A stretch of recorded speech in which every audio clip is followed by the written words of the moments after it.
Just hours after President Bongbong Marcos' visit to the White House, Washington slashes a key tariff on Philippine exports by 1%. But while trade talks saw some movement, a full free trade agreement still appears far off. Joining us for more updates is Ivy Reyes, live from Washington, D.C. Ivy, happy birthday. Go ahead. Thank you, Maya. And Maya, just an hour after the first bilateral meeting between Manila and Washington, the reciprocal tariff for Philippines is now down by 1%. U.S. President Donald Trump posted on his Truth social platform saying President Bongbong Marcos' visit to the Washington has been a beautiful one. And according to the president, he was asked this morning at the Oval Office if an FTA or a free trade agreement is underway, but he responded in the negative. According to the president, the U.S. and the Philippines are still far from reaching an FTA. Meanwhile, during President Marcos's kapihan with the media in the afternoon, clarifications were raised about this new tariff deal with Washington because the Philippines is getting 19%, but we are also in an open market with the states, which means there are no tariffs imposed on imports from the American automobile industry. To this, Marcos replied,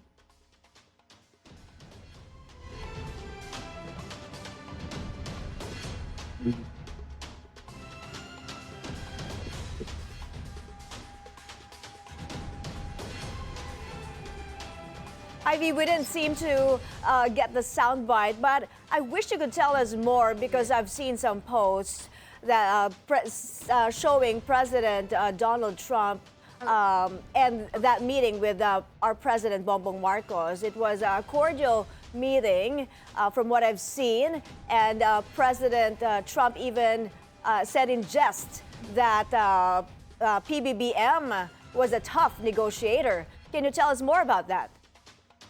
My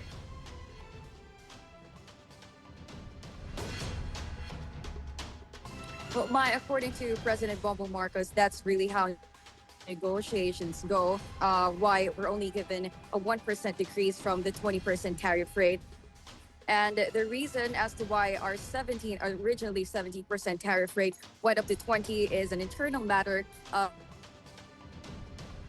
the United States government. US are getting zero tariffs. At the same time, he expects imports of soy, wheat, and pharmaceutical products to increase under this new tariff deal or trade deal. Meanwhile, on other matters, the president defends the Philippines' military cooperation with the U.S. This after critics said enhanced military agreements could put Philippines in a bad light with China. And according to President Marcos, there's been much comment that's saying these military infrastructures and programs will make us a target for China. And I quote the president, are we not already a target for China? According to PBBM, with or without the U.S., Manila will embark on a self-reliance defense program. However, because Washington stepped in, we took the offer.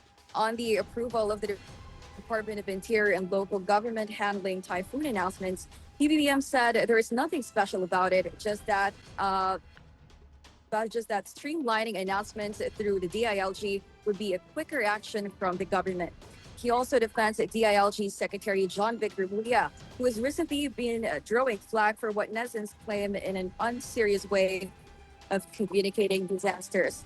For President Marcos, as long as he gets the message across, why police the way Remulla does things?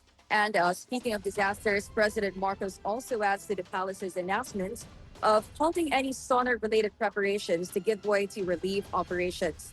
The president called it a highly inappropriate move and an unfortunate misjudgment from the government, but he has since ordered the cabinet to exhaust all means to prioritize relief measures. Maya.